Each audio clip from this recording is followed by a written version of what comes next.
آپ مسجد نبوی شریف میں تشریف لے گئے، آپ نے ایک جوان کو دیکھا بیٹھا ہوا ہے، ذکر و اذکار کر رہا ہے.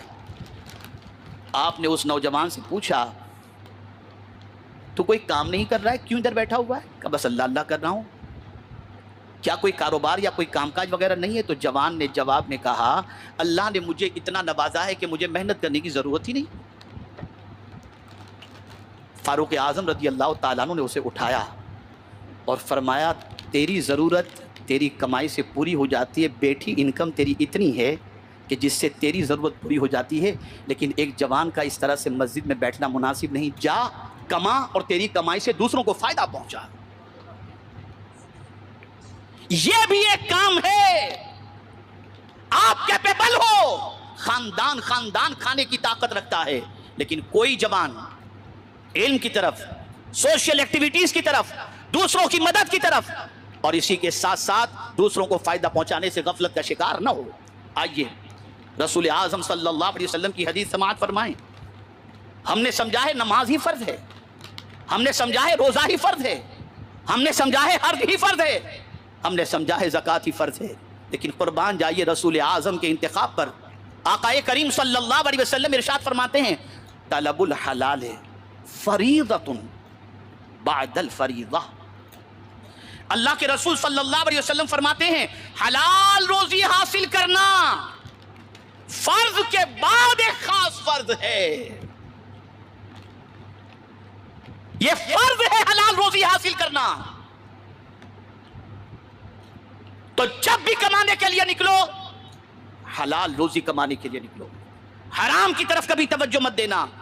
اور اب جو میں حدیث آپ کی سماعتوں کے حوالے کرنے جا رہا ہوں رزق حلال سے متعلق، آپ اسے سماعت کریں گے تو کبھی بھی حرام کی طرف انشاءاللہ قدم نہیں بڑھائیں گے.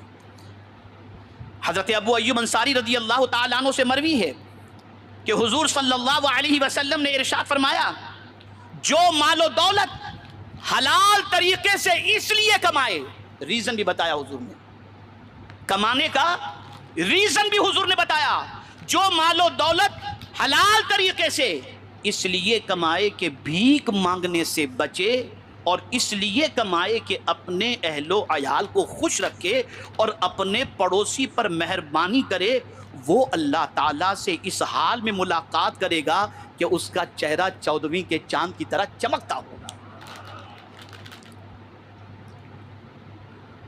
حلال کما رہا ہے تاکہ ہمارا بچہ بھیک مانگنے سے بچے اور پڑوسی کی بھی مدد کرے. تو مرنا تو برحق ہے، ملاقات تو اللہ سے ہوگی، لیکن قربان جائیے اس حلال کمانے والے کی عظمت پر کہ جب رب سے اس کی ملاقات ہوگی تو مدینے کے تاجدار صلی اللہ علیہ وسلم فرماتے ہیں کہ اس کا چہرہ 14ویں کے چاند کی طرح چمک رہا ہوگا. میرے پیارے آقا صلی اللہ تعالی علیہ وسلم کے پیارے دیوانوں، آج کیوں زبان سے گالی نکل رہی ہے؟ آج کیوں زبان سے بکواس ہو رہی ہے؟ آج کیوں زبان سے بےہودہ باتیں نکل رہی ہیں؟ کہیں ایسا تو نہیں کہ ہمارے حلق کے نیچے اترنے والا لقمہ حلال کا نہیں رہ گیا؟ لیکن حضور فرماتے ہیں اگر کوئی حلال کھاتا ہے تو اس کا فائدہ کیا ہے؟ آقا کریم صلی اللہ علیہ وسلم ارشاد فرماتے ہیں جو شخص 40 دن تک حلال کھانا کھائے اللہ تعالیٰ اس کے دل کو منور فرما دیتا ہے، اور اس کے دل سے زبان پر حکمت کے چشمے جاری ہو جاتے ہیں. پھر وہ اپنی زبان سے جو بولتا ہے وہ فضول باتیں نہیں ہوتی، حکمت کے چشمے جاری ہو جایا کرتے. اے رسول اعظم صلی اللہ تعالی علیہ وسلم کے پیارے دیوانوں، تو 2 باتیں ہوئی. نمبر 1، آج کا ہمارا نوجوان علم کی طرف پیش رفت کرے، علم حاصل کرنے کے لیے قدم بڑھائے.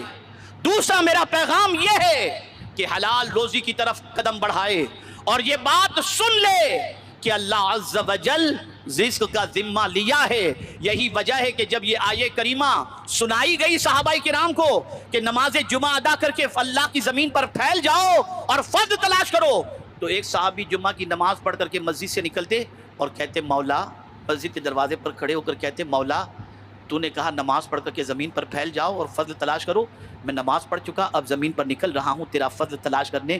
اور ظاہر سی بات ہے کوئی چیز ملنے والی ہوگی تبھی تو تُو نے تلاش کرنے کا حکم دیا. میں تلاش کرنے نکل رہا ہوں, تو عطا فرما دینا. اس صحابی کو میرے کریم نے ان کے گمان کی وجہ سے اور عمل کی وجہ سے اتنا عطا فرمایا جس کی کوئی انتہا نہیں. محنت کرو, قدم بڑھاؤ, روزی کے لیے نکلو, اس کا وعدہ ہے وہ عطا کرے گا. مفت خور نہ بنو.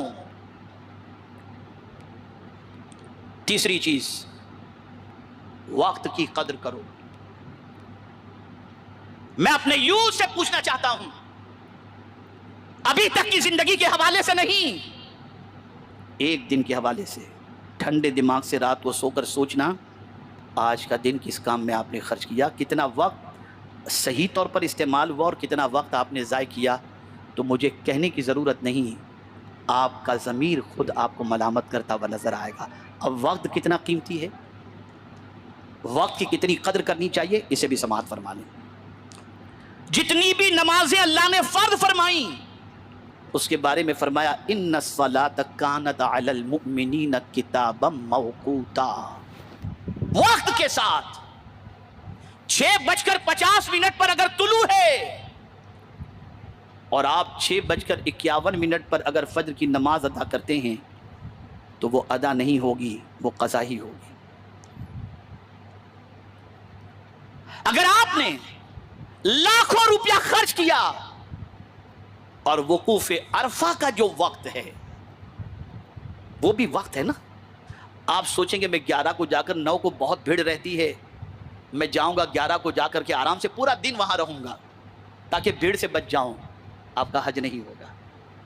وقوف عرفہ کا جو وقت شریعت نے متعین کیا ہے, آپ اگر اس وقت سے تاخیر میں پہنچے یا پہلے پہنچے آپ کے لاکھوں روپے کے خرچ کرنے کا کوئی فائدہ نہیں. نادانوں, رمضان میں نہیں دیکھتے افطار سحری سب کے لیے وقت. جو اسلام تمہیں وقت کے ساتھ اس طرح سے پابند بنا کے رکھتا ہو, تم اسی کے ماننے والے اپنے وقت کو ضائع کر رہے, وقت کو برباد کر رہے ہو.